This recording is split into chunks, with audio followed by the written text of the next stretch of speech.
আরজি করের ঘটনার প্রতিবাদে শুধু রাজ্য দেশ নয়, আমরা দেখছি বিশ্ব জুড়ে এটার প্রতিবাদ হয়েছে এবং মেয়েরা রাত দখল করছে। কি বলবে সার্বিকভাবে এটা? কারণ কলকাতাকে সেফেস্ট সিটি বলা হতো, সে জায়গায় আজকে যেন চারিদিকে একটা ভয় কাজ করছে। ভয় যেমন কাজ করছে তেমন আমাদেরই দায়িত্ব ভয়টাকে জয় করা। কলকাতাকে সেফেস্ট সিটি বলা হতো, যেন সেফেস্ট সিটি ভবিষ্যতেও আমরা বলতে পারি।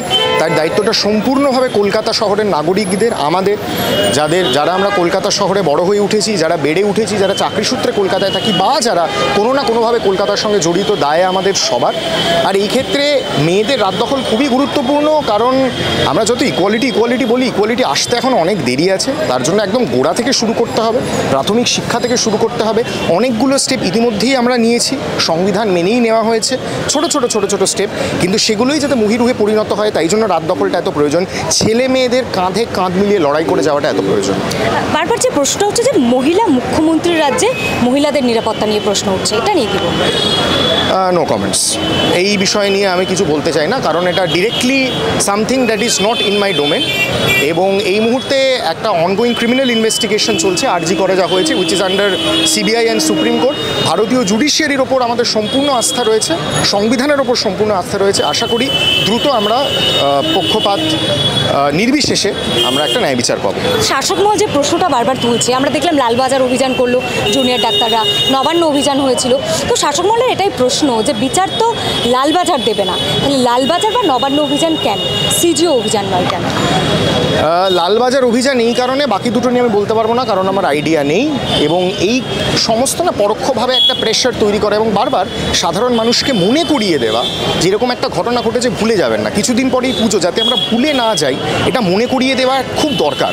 এবং লালবাজার অভিযান আমি যেটা বললাম, পুলিশ কমিশনারের কাছে তারা একটা ডেপুটেশন জমা দিতে গিয়েছিলেন, সেটা তাতে জমা দিতে দেওয়া হয়নি, মাঝপথে আটকে দেওয়া হয়েছিল। তাই জন্য জুনিয়র ডাক্তাররা শান্তিপূর্ণ অবস্থান করেছেন এবং মাননীয় পুলিশ কমিশনারের হাতে তারা তাদের ডেপুটেশন তুলে দিয়েছেন, সেই ছবি আমরা দেখেছি, এবং তারা তারপর শান্তিপূর্ণ অবস্থান প্রত্যাহার করেছেন। জুনিয়র ডাক্তাররা সিপির পদত্যাগের দাবি করছেন, এটা কি যথাযথ সমর্থন করছেন?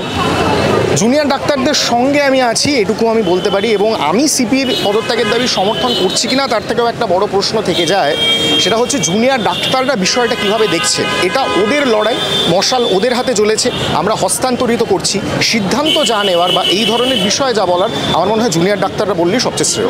হয়তো দেখেছেন সংবাদ মাধ্যমে যে মেরুদণ্ড হাতে গোলাপ ফুল নিয়ে জুনিয়র ডাক্তাররাই লালবাজার অভিযান করেছিল। তাদের বক্তব্য যে কলকাতা পুলিশের আজকে মেরুদণ্ড নেই, তাও তারা বিকিয়ে এসেছে।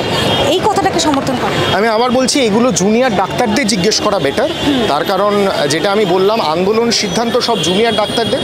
আমাদের সাধারণ মানুষ হিসেবে মনে হয়েছে এখন তাদের পাশে থাকা আশু কর্তব্য, কলকাতা শহরের নাগরিক হিসেবে মনে হয়েছে এখন এই আন্দোলনে কাঁধে কাঁধ মিলিয়ে চলা আমাদের কর্তব্য। তাই জন্য আমরা ওদের পাশে ছিলাম, আছি, সবসময় থাকবো। মুখ্যমন্ত্রীর পদত্যাগের দাবি উঠছে, এটাকে সমর্থন করছেন? আবার বলছি, এটা জুনিয়র ডাক্তারদের জিজ্ঞেস করতে হবে, এই বিষয়ে আমার ব্যক্তিগতভাবে কিছু বলেন। অনেক অরাজনৈতিক মিছিল থেকেও আমরা দেখছি দফা এক দাবি এক, মুখ্যমন্ত্রীর পদত্যাগে এই আওয়াজ উঠছে।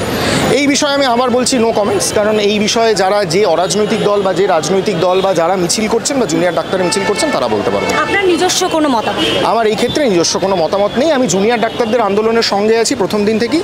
জুনিয়র ডাক্তাররা যা সিদ্ধান্ত নেবেন সেই সিদ্ধান্ত আমি মাথা পেতে গ্রহণ করব। তো বিধানসভায় ধর্ষণ বিরোধী বিল পেশ হয়েছে, মূলত ধর্ষকের ফাঁসির শাস্তি হোক এই দাবি সেই বিলে করা হয়েছে, এটাকে সমর্থন করছেন?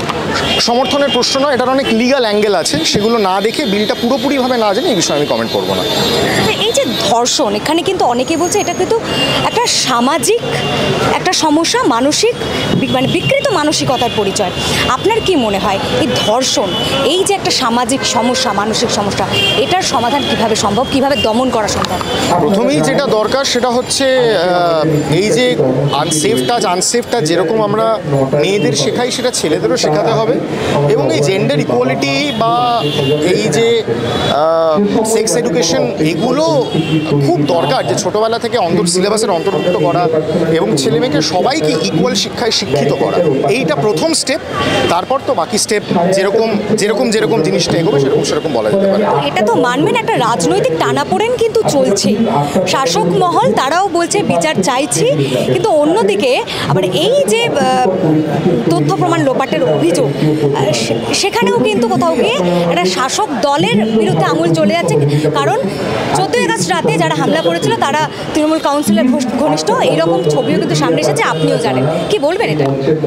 আমি শুধু এটুকুই বলতে পারি, জুনিয়র ডাক্তারদের যে অবস্থান, যে শান্তিপূর্ণ মিছিল এবং যে জুনিয়র ডাক্তারদের বিক্ষোভ, সেখানে প্রথম দিন থেকেই তারা কোনো রাজনৈতিক রং ঢুকতে দেননি। সেটাই আমরা চাইব যে এই আন্দোলনে যেন কোনো রকম রাজনৈতিক রং না ঢোকে, সবাই দলমত, জাতি, ধর্ম, গোত্র নির্বিশেষে যেন জুনিয়র ডাক্তারদের পাশে দাঁড়ায়।